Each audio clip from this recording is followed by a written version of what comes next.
Hello everyone, a very good welcome to our YouTube channel Enlightening Management Tutorials. I hope you all are fine. So today I'm back with the business communication series जो हमने start की हुई है, जिसमें हम business communication के बारे में डिस्कस कर रहे हैं। पहली वीडियो में हमने डिस्कस किया था कि बिज़नेस कम्युनिकेशन क्या होता है, बिज़नेस कम्युनिकेशन को हम कैसे डिफ़ाइन करते हैं, उसके क्या फ़ीचर्स हैं, क्या स्कोप है, क्या ऑब्जेक्टिव्स है। इससे लास्ट वाले वीडियो में हमने डिस्कस किया था कि कौन कौन से ऐसी 7 कैरेक्टरिस्टिक्स हैं जो हमारी कम्युनिकेशन को और भी ज़्यादा इफ़ेक्टिव बनाती हैं। ठीक है, आज के इस सेशन में, आज के इस वीडियो में हम लोग डिस्कस करेंगे अपने कम्युनिकेशन के प्रोसेस को, कि पूरा एक कम्युनिकेशन का प्रोसेस कैसे होता है, कैसे सेंडर से मैसेज जो है रिसीवर तक पहुंचता है। तो डिटेल में हम सारे स्टेप्स को डिस्कस करेंगे। I hope you will learn the concept of process of communication. So let's get started our today's session. Okay, so यहाँ पे मैंने पूरा प्रोसेस ड्रॉ करा हुआ है। 1 बाय 1 स्टेप बाय स्टेप हम चलेंगे कि सबसे पहले मैसेज कैसे ट्रैवल होता है, कहाँ से स्टार्ट होता है, किन किन फेजेस के थ्रू वो रिसीवर तक पहुँचता है। बट इससे पहले जिसने मेरी पुरानी वीडियोस नहीं देखी हैं बिज़नेस कम्युनिकेशन से रिलेटेड, उन वीडियोस का लिंक डिस्क्रिप्शन बॉक्स में है, you can check it out there. So चलिए स्टार्ट करते हैं हम अपने फर्स्ट स्टेप से कि सबसे पहले जो एक कम्युनिकेशन का प्रोसेस है वो कैसे स्टार्ट होता है। तो सबसे पहला जो इनिशियल स्टेज होती है जिसमें हम अपने प्रोसेस को कम्युनिकेशन के डिफ़ाइन करते हैं, दैट इज़ सेंडर। सेंडर कौन होता है? Sender is the communicator of the communication और the source of the communication, जिसको हम इनिशिएटर भी कहते हैं, सोर्स भी कहते हैं, सेंडर भी कहते हैं। So here I am the sender. यहाँ पे जो इन्फॉर्मेशन का सोर्स है वो कौन है? सेंडर। तो सेंडर को हम अलग अलग नाम से जानते हैं। Sender is the one who initiates the communication process, who starts the communication process. ठीक है, तो source of the message, communicator, initiator, ये सारी चीज़ें होती हैं हमारी सेंडर की। तो अगर हम अपने लेवल पे बात करें, here I am the sender, right. Sender के बाद जो हमारा नेक्स्ट स्टेप होता है दैट इज़ मैसेज। मैसेज क्या है? मैसेज इज़ समथिंग जो मैं कम्युनिकेट करना चाहती हूँ अपने रिसीवर को, जो मैं आप तक इंफॉर्मेशन कम्युनिकेट करना चाहती हूँ, दैट इज़ द मैसेज। अब कोई भी सेंडर है, उसको इन्फॉर्मेशन अपने रिसीवर तक पहुँचानी है, तो वो किसी फॉर्म में तो होगी ना। सपोज़ यहाँ पे मैं आई हूँ, मैं आप लोगों को एक लेक्चर डिलीवर कर रही हूँ। सो मेरे माइंड में कुछ कॉन्सेप्ट्स हैं, कुछ बातें होंगी, कुछ टॉपिक को लेके इन्फॉर्मेशन होगी, लेकिन उसको मैं फ्रेम कैसे करूँगी? मैसेज की फॉर्म में। तो सबसे पहला स्टेप हुआ हमारा सेंडर का। सेंडर के पास होता है एक मैसेज जिसको वो कम्युनिकेट करना चाहता है अपने रिसीवर को। अब ज़रूरी नहीं है कि मैसेज का मतलब कोई भी इंफॉर्मेशन ही होता है। जैसे कि हमने अपनी फर्स्ट वीडियो के अंदर डिस्कस किया था, मैसेजेस कुछ भी हो सकता है। कोई इन्फॉर्मेशन है, कोई डेटा है, फैक्ट्स है, फिगर्स है, फीलिंग्स है, आइडियाज़ है, इमोशंस है, कोई भी चीज़ जो हम कम्युनिकेट कर रहे हैं from the sender to the receiver, ये किसी भी तरह की कोई भी इंफॉर्मेशन एक पर्सन से दूसरे पर्सन तक एक्सचेंज या ट्रांसफ़र होती है, that is known as message. तो यहाँ पे अब मैसेज कुछ भी हो सकता है। यहाँ पे मैं आप लोगों को किसी टॉपिक के ऊपर लेक्चर दे रही हूँ, दैट इज़ द मैसेज। मेरे दिमाग में बहुत सारी चीज़ें हैं कि मुझे ये भी समझाना है, ये भी समझाना है, ये भी समझाना है। सो उन सबको कंबाइंड फॉर्म में हम क्या बोलेंगे? मैसेज। जो थर्ड स्टेज आती है दैट इज़ इनकोडिंग। इनकोडिंग का मतलब होता है कि अब मेरे माइंड में एज अ सेंडर, मेरे माइंड में जो इन्फॉर्मेशन है, जो मैसेज मुझे आप तक कन्वे करना है, उसको मैं इनकोड करूं इस तरीके से कि वो आप लोगों को समझ में आ जाए। अब जैसे आज का मेरा टॉपिक है प्रोसेस ऑफ कम्युनिकेशन। मुझे आप लोगों को क्या समझाना है कि ये कम्युनिकेशन का प्रोसेस कैसे होता है, कैसे एक इन्फॉर्मेशन सेंडर से रिसीवर तक पहुंचती है। तो उसके लिए कि मेरे जो रिसीवर्स हैं, मेरे जो लिसनर्स हैं, मेरे जो व्यूअर्स हैं, जो आप सब रिसीवर्स हो, तो आप लोगों तक किस तरीके से मैं अपने इन्फॉर्मेशन को फ्रेम करूं कि वो आप लोगों को समझ में आ जाए। इनकोडिंग का मतलब जस्ट सिंपली ये हुआ कि जो सेंडर है अपने मैसेज को इनकोड करता है इस फॉर्म में कि जब वो रिसीवर के पास पहुँचे तो वो उसको समझ में आ जाए, राइट। मतलब रिसीवर के पॉइंट ऑफ व्यू से अपने मैसेज को, अपनी इन्फॉर्मेशन को फ्रेम करना। इसका सबसे अच्छा एग्जाम्पल्स होता है व्हाट्सएप मैसेजेस। जब हम व्हाट्सएप मैसेजेस भेजते हैं, राइट, हमने कोई मैसेज किसी को भेजा, हम उसमें क्या करते हैं, when we feel hungry, when we feel happy, when we feel sad, तो हमारे पास इमोजीज़ होती हैं, राइट। हम उन इमोजीज़ को सेंड करते हैं। तो सेंडर कौन, जिसने भेजा वो हैप्पी है, उसको ये इन्फॉर्मेशन दूसरे तक पहुंचानी है, राइट। या वो बहुत गुस्सा है या वो बहुत एंग्री है, जो भी है, उसको ये इन्फॉर्मेशन दूसरे तक पहुंचानी है, तो वो हो गया उसका मैसेज। अब उसने ये इन्फॉर्मेशन जो सेंड करी, वो सेंड करी इमोजीज़ की फॉर्म में, तो this is known as encoding. Encoding का मतलब होता है कि सेंडर अपने मैसेज को, अपने इन्फॉर्मेशन को इस तरीके से फ्रेम करता है जिससे कि रिसीवर को वो समझ में आ जाए। इनकोड करने के बाद जो हमारा मैसेज है वो जाता है एक चैनल के थ्रू, एक मीडिया ऑफ कम्युनिकेशन होता है। अब मेरे पास, मैं सेंडर हूँ, मेरे पास इन्फॉर्मेशन भी है जो मुझे कन्वे करनी है। अब मैंने उसको इनकोड भी कर लिया कि मैं उसको समझाऊंगी किस तरीके से, राइट। लेकिन रिसीवर तक पहुंचाने के लिए मेरे पास वो चैनल भी तो होना चाहिए ना, वो मीडियम ऑफ कम्युनिकेशन भी होना चाहिए। तो यहाँ पे अगर हम बात करें, हमारा मीडियम ऑफ कम्युनिकेशन क्या होगा, यूट्यूब। मुझे ये टॉपिक आप लोगों को समझाना था, तो I am the sender. Message क्या था मेरा, प्रोसेस ऑफ कम्युनिकेशन, जो कि मुझे आपको समझाना है। उसके बाद मैंने उसको इनकोड करा। इनकोड कैसे करा, मैंने एक डायग्राम बनाया, अब मैं आपको एग्जांपल्स के थ्रू समझा रही हूँ, that is known as encoding. अब जो मेरा चैनल है, जो मुझे ये अपनी इन्फॉर्मेशन है वो आप लोगों तक पहुँचानी है, वो जो चैनल ऑफ कम्युनिकेशन है वो किसके थ्रू है, वो है यूट्यूब के थ्रू। ऐसे ही जो भी हम लास्ट एग्जाम्पल में हम लोग डिस्कस कर रहे थे व्हाट्सएप इमोजीज़ का, तो जो मेरी इन्फॉर्मेशन थी कि आई एम हंग्री और आई एम हैप्पी, तो वो इन्फॉर्मेशन मैंने इमोजीज़ की फॉर्म में रिसीवर को जो भेजी है वो किसके थ्रू भेजी है, व्हाट्सएप के थ्रू भेजी है। तो उस एग्जाम्पल में जो हमारा चैनल और मीडियम ऑफ कम्युनिकेशन हुआ, दैट इज़ व्हाट्सएप। अब चैनल तक हमारा मैसेज पहुंच गया, फिर उसके बाद वो कहाँ पहुंचता है, रिसीवर के पास। रिसीवर इज़ समवन जिसको हमें अपनी इन्फॉर्मेशन भेजनी है, जिसको हम अपनी डेटा इन्फॉर्मेशन जो भी सेंड करना चाहते हैं, रिसीवर। अब सेंडर से मैसेज रिसीवर तक आ गया, क्या अब यहाँ पे हमारा प्रोसेस जो है कम्युनिकेशन का वो कंप्लीट होता है, नहीं। अब मैसेज तो रिसीवर के पास आ गया, अब रिसीवर क्या करेगा, उसको डिकोड करेगा।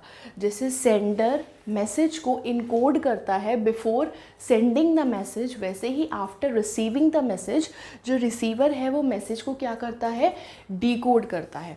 डिकोड का मतलब अब वो अपने तरीके से समझने की कोशिश करता है कि जो सेंडर है, जो सामने वाला पर्सन है, वो मुझे क्या समझाना चाह रहा है। अब आप किसी को भी नॉर्मली व्हाट्सएप इमोजीज सेंड करते हो, राइट। आपने उसको इमोजीज़ बनाई, अच्छी सी बहुत सुंदर सुंदर इमोजीज़ आपने सिलेक्ट करी और आपने रिसीवर को सेंड कर दी।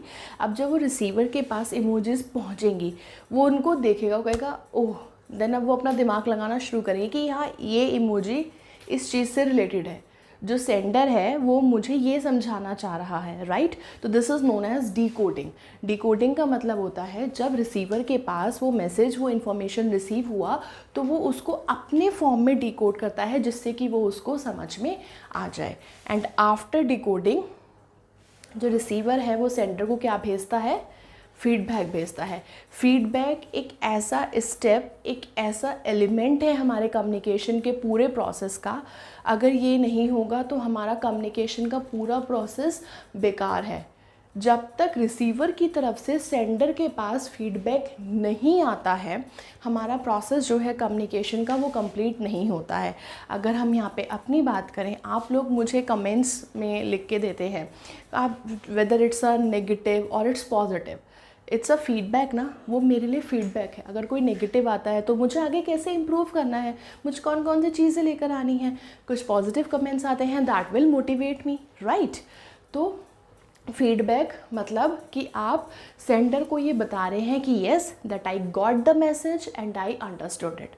अब आपने इमोजीज़ भेजी अपने फ्रेंड्स को, किसी को भी, और उनका वापस से जब रिएक्शन आता है तब आपको लगता है ना कि हाँ, मेरा जो इन्फॉर्मेशन था, मेरे जो मैसेज था, जो मैं कन्वे करना चाहता था, वो सामने वाले तक पहुंच गया है। जब हम लोग क्लासेस में लेक्चर्स लेते हैं, हमारे जो फैकल्टीज़ हैं वो हमको कोई भी टॉपिक समझाते हैं, राइट, पूछते हैं is it clear everyone, is there any doubt, तो यहाँ पे एक फ़ीडबैक रहता है। और जब तक वो फीडबैक नहीं आता, हमारा जो प्रोसेस है वो इनकम्प्लीट रहता है, राइट।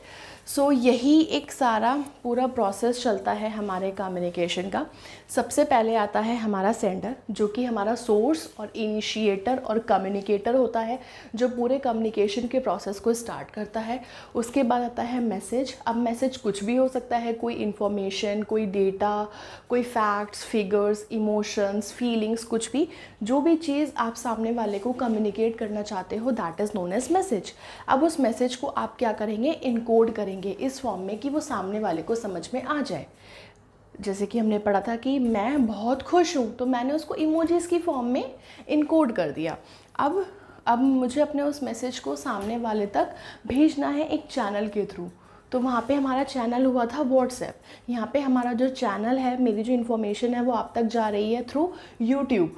तो एक चैनल ऑफ कम्युनिकेशन आता है। उसके बाद वो पहुंचता है रिसीवर के पास, एक्चुअल, जिसको हम अपनी इन्फॉर्मेशन कन्वे करना चाहते हैं। अब जब रिसीवर को वो मैसेज रिसीव हो जाता है, तो रिसीवर क्या करता है, उसको डिकोड करता है अपनी फॉर्म में कि वो उसको समझ में आ जाए। और आफ्टर डिकोडिंग, जब उसको चीज़ें समझ में आ जाती हैं, तो वो वापस से फीडबैक भेजता है अपने सेंडर को। ऐसे ही हमारा पूरा प्रोसेस है कम्युनिकेशन का जो चलता है। अब इसमें एक सबसे इम्पॉर्टेंट चीज़ आती है, that is known as noise, right? अब ये जो नॉइज़ है, ये नॉइज़ हमारे प्रोसेस ऑफ कम्युनिकेशन का कोई एज सच कोई स्टेप या कोई एलिमेंट नहीं है, लेकिन ये एक ऐसा एलिमेंट है जो हमारे पूरे प्रोसेस ऑफ कम्युनिकेशन को हैम्पर कर सकता है, ऑब्स्ट्रक्ट कर सकता है, डिसरप्ट कर सकता है, जो कि during only this in stages की फॉर्म में आता है।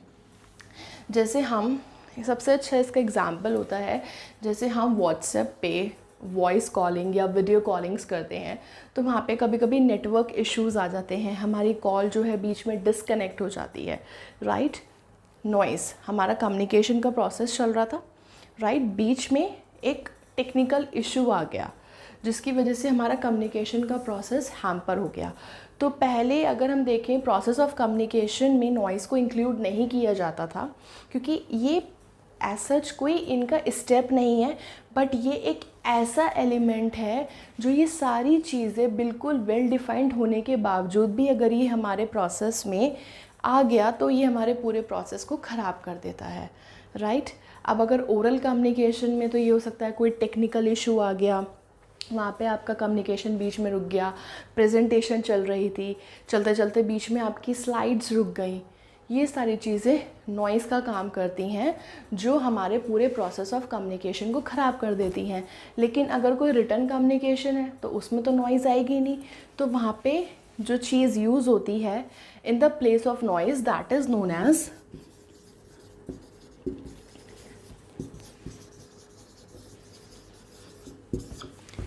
Technical jargons. टेक्निकल जार्गन्स होते हैं हमारे कुछ टेक्निकल वर्ड्स यूज़ करना। सपोज़ हमने रिटर्न कम्युनिकेशन यूज़ करा, सेंडर था, सेंडर को एक इन्फॉर्मेशन अपने रिसीवर तक भेजनी थी। सपोज़ एक बॉस है, उसको कोई नोटिस अपने एम्प्लॉयज़ तक फॉरवर्ड करना है, तो बॉस हो गया हमारा सेंडर, उसको एक नोटिस भेजना था जो कि हमारा मैसेज हो गया। उसने उसको इनकोड करा, उसने एक नोटिस तैयार करा, एक फॉर्मल नोटिस तैयार करा, उसने उसमें वो सारी चीज़ें लिख दी जो उसको अपने एम्प्लॉयज़ तक कन्वे करनी है। उसने चैनल क्या यूज़ करा, उसने उसके हार्ड कॉपीज़ या प्रिंट आउट्स निकाल लिए कि प्रिंट आउट्स को मैं देके मेरे रिसीवर तक ये इन्फॉर्मेशन पहुंच जाएगी। रिसीवर के पास इन्फॉर्मेशन पहुंची, यानी कि एम्प्लॉयज़ के पास इन्फॉर्मेशन पहुंची, और उसने उसको क्या करा, डिकोड करा। मतलब जब उनको वो समझने की कोशिश कर रहे थे तो उसमें कुछ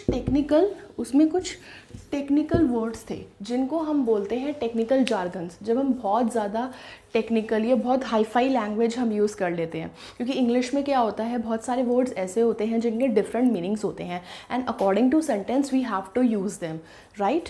तो टेक्निकल जार्गन्स बेसिकली क्या होता है कि अगर आप बहुत ज़्यादा टेक्निकल, बहुत ज़्यादा हाई-फाई वर्ड्स यूज़ कर लेते हैं तो वहाँ पे आपका कम्युनिकेशन जो है वो बहुत हैम्पर हो सकता है, ठीक है। तो टेक्निकल जार्गन्स और नॉइज़ ये दो ऐसी चीज़ें हैं जो हमारे पूरे प्रोसेस ऑफ कम्युनिकेशन को डिसरप्ट और ऑब्स्ट्रक्ट कर सकती है। बेसिकली तो जो हमारा प्रोसेस ऑफ कम्युनिकेशन था वो यही था। सबसे पहले आता है हमारा सेंडर के पास एक मैसेज होता है जिसको वो अपने रिसीवर तक कम्युनिकेट करना चाहता है, उसको वो इनकोड करता है इस फॉर्म में कि वो रिसीवर को समझ में आ जाए। उसके बाद उसे एक ऐसा चैनल ऑफ कम्युनिकेशन चूज़ करना होता है जिसके थ्रू वो अपनी मैसेज को, अपनी इन्फॉर्मेशन को रिसीवर तक आगे ट्रांसफ़र करता है।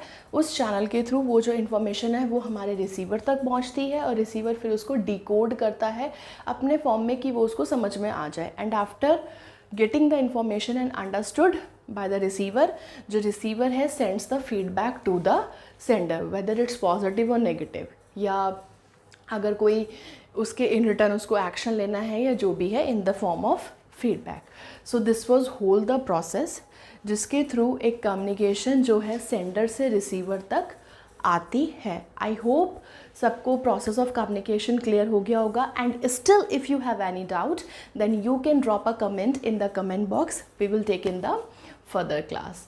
Okay, so till then take care and stay safe. Next video जो हमारी होगी वो और भी इंटरेस्टिंग होगी, उसमें और मैं बहुत अच्छा सा टॉपिक लेकर आऊँगी आप सबके लिए। So till then take care and stay safe. Thank you and have a nice day.